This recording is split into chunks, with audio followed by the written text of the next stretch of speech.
girl's day out. I need a girl's day out. I want a girl's day out. It's a girl thing. Hi, I'm Lucie Boshier. Welcome to my haven of love.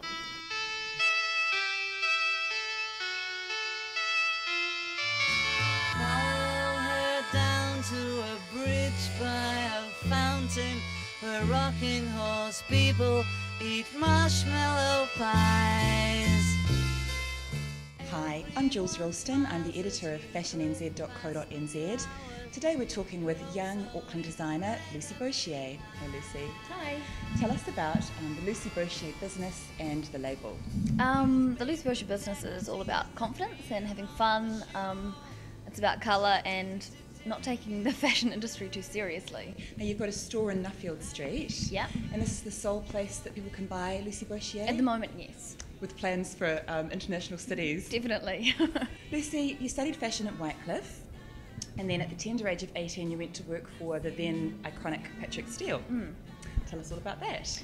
I left school early and went to Wycliffe to get into fashion really, and then I think when I was at Wycliffe I was just in a rush. There were lots of people doing their first year courses and I just wanted to get into fashion. It was kind of all I ever wanted to do, and I met Patrick while I was studying there. He was teaching my fashion illustration class and I went to talk to him about how to get into the industry faster, and he offered me a job. So What did you take particularly from your time with him? everything. I think mainly he just inspired me a lot.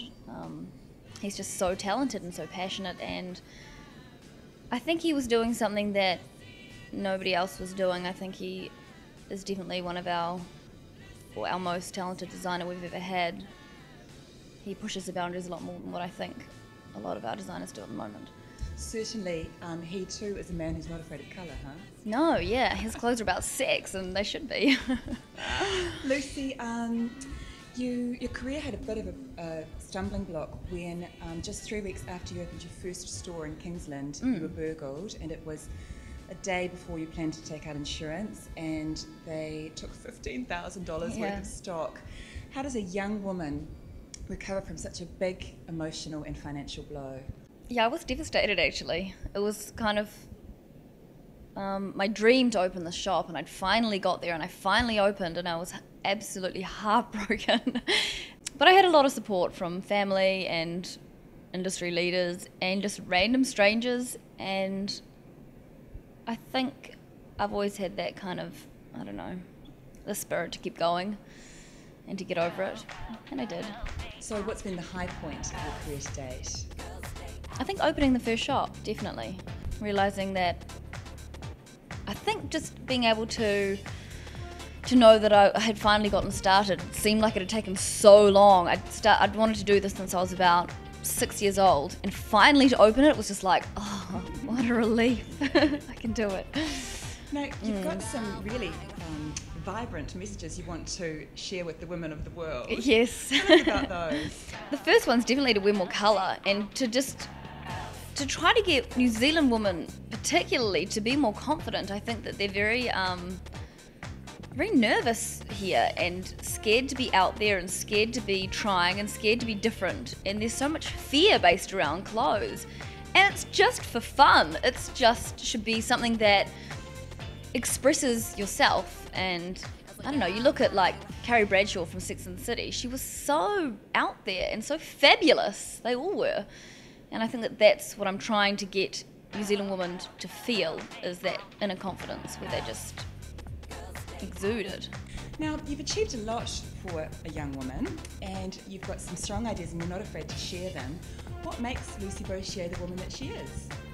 I think when I first got into the fashion industry, when I first opened that first shop, I was just designing clothes. That's all it was about. It was just about me being able to design my beautiful clothes, and that was it. And then I got more into the PR side of it and more into the media side of it, and the fashion industry is really screwed up. There is so much sadness and so much pain and agony that is, I think, that is caused by the fashion industry, and no one's standing up for it. And I think that it's that drives me. I feel like if I don't do something about it, I'm just another designer who's doing nothing, and I think I've just had enough.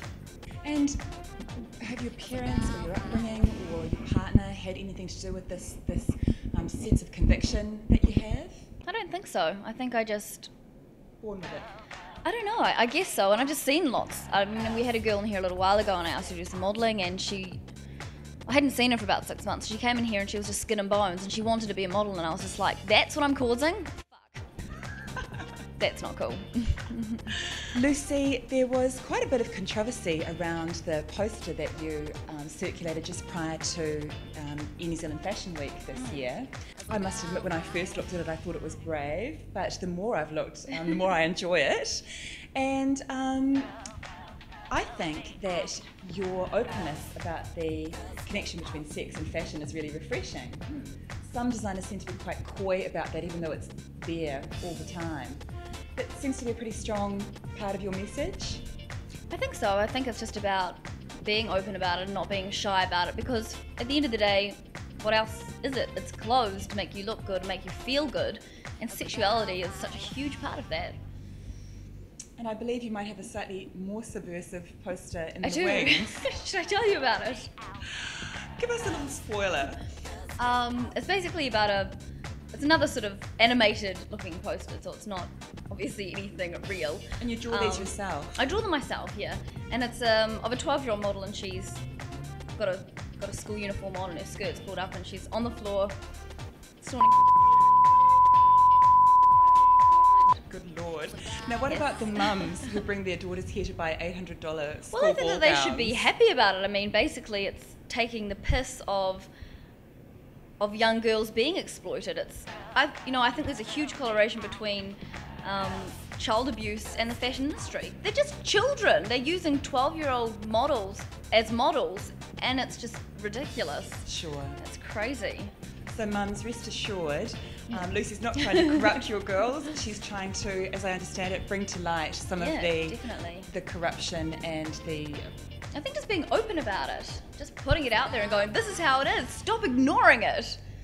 For women who haven't got access to Lucie Boshier, the store, how's a girl to get the Lucie Boshier look this summer? I think it's just, again, having the confidence of wearing lots of colour, and I'd probably go to op shops and vintage stores, maybe some outrageous sort of chain stores. When I was younger, with my sister, we used to go to trashy chain stores and we'd see who could dress the best for, like, you know, the cheapest price. And it's really fun and it's easy to do. I think that if you've got style and you've got the confidence, and you know, you can totally have fun and look good for cheap. And it'd be fair to add that the Lucie Boshier gal probably has curled her lashes and shaved her legs and painted her toenails. Yeah, why not? Viewers, you can have a look at Lucie's viral marketing video clip from the link on this site. Thanks so much, Lucie. I want the lifestyle, I want my girl.